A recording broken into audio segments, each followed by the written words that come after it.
Hi ಎಲ್ರಿಗೂ. ಇವತ್ತು weight loss ಜರ್ನಿಯ 36ನೇ ದಿನ.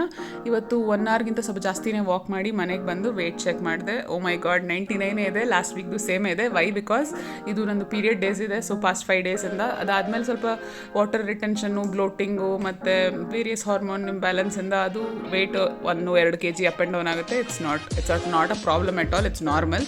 ಅದಾದಮೇಲೆ ಇವತ್ತು ನೀರು ದೋಸೆ ಮಾಡಿದರು ನನ್ನ ಹಸ್ಬೆಂಡು. ಅದ್ರ ಜೊತೆ ನಾವು ಟೋಫು ಮತ್ತು ಎಗ್ ಹಾಕಿ ಮೊಟ್ಟೆ ಪಲ್ಯ ಥರ ಮಾಡಿದ್ದೆ. ಅದ್ರ ಜೊತೆ ತಿಂದ್ಬಿಟ್ಟು ಚೆನ್ನಾಗಿ ವರ್ಕೌಟ್. ಇವತ್ತು ಸ್ವಲ್ಪ high intensity interval training workout ಮಾಡಿದೆ. ಸಖತ್ ಟಯರ್ಡ್ ಆಗಿತ್ತು. ಅದಾದಮೇಲೆ ನಿನ್ನೆ hospital doctor vitamin B12 deficiency ಇರೋದ್ರಿಂದ ಸ್ವಲ್ಪ ನಾನ್ ವೆಜ್, ಸ್ವಲ್ಪ ಹಾಲು ಮೊಸರೆಲ್ಲ ಚೆನ್ನಾಗಿ ತಿನ್ನಿ ಅಂತ ಹೇಳಿದ್ರಲ್ಲ, ಹಾಗಾಗಿ ಹಸ್ಬೆಂಡ್ಗೆ ಮಟನ್ ತೊಗೊಬನ್ನಿ ಅಂದೆ. ಅವ್ರು ತಂದು ಕೊಟ್ಟರು. ಅದಾದಮೇಲೆ ಮಧ್ಯಾಹ್ನ ಜೋಳದ ರೊಟ್ಟಿಗೆ ಮಟನ್ ಕರಿ ಮಾಡಿ ಅವ್ರಿಗೋಸ್ಕರ ಬಿರಿಯಾನಿ ಮಾಡಿತ್ತು, ಅದನ್ನೇ ತಿಂದ್ವಿ. ಮತ್ತು ಸಂಜೆ ಮಕ್ಳನ್ನ ಪಾರ್ಕಿಗೆ ಕರ್ಕೊಂಡು ಹೋದಾಗ ಚಾಟ್ಸ್ ಬೇಕು ಅಂದರು. ಸೊ ಒಂದು ಪೈನಾಪಲ್ ಚಾಟ್ ತೊಗೊಂಡು ಎಲ್ಲರೂ ಅದನ್ನ ಶೇರ್ ಮಾಡ್ಕೊಂಡು ಬಂದ್ವಿ. ಮನೇಲಿ ಬಂದಮೇಲೆ ಮಸೂರ್ ದಾಲ್ ದೋಸೆ ಮಾಡಿದ್ದೆ. ಮಧ್ಯಾಹ್ನ ಗ್ರೇವಿ ಜೊತೆ ಸಲಾಡ್ ಜೊತೆ ಮೇಂಟೈನ್ ಮಾಡಿದೆ. ಸಂಜೆ ಅಷ್ಟರಲ್ಲಿ 13K ಸ್ಟೆಪ್ಸ್ ಆಗಿತ್ತು. ನನ್ನ ವೀಡಿಯೋಸಿಂದ 1% ಮೋಟಿವೇಶನ್ ಆಗಿದ್ದರು. ಫಾಲೋ ಮಾಡಿ, ನನ್ನ ಮೋಟಿವೇಟ್ ಮಾಡಿ. ಬಾಯ್.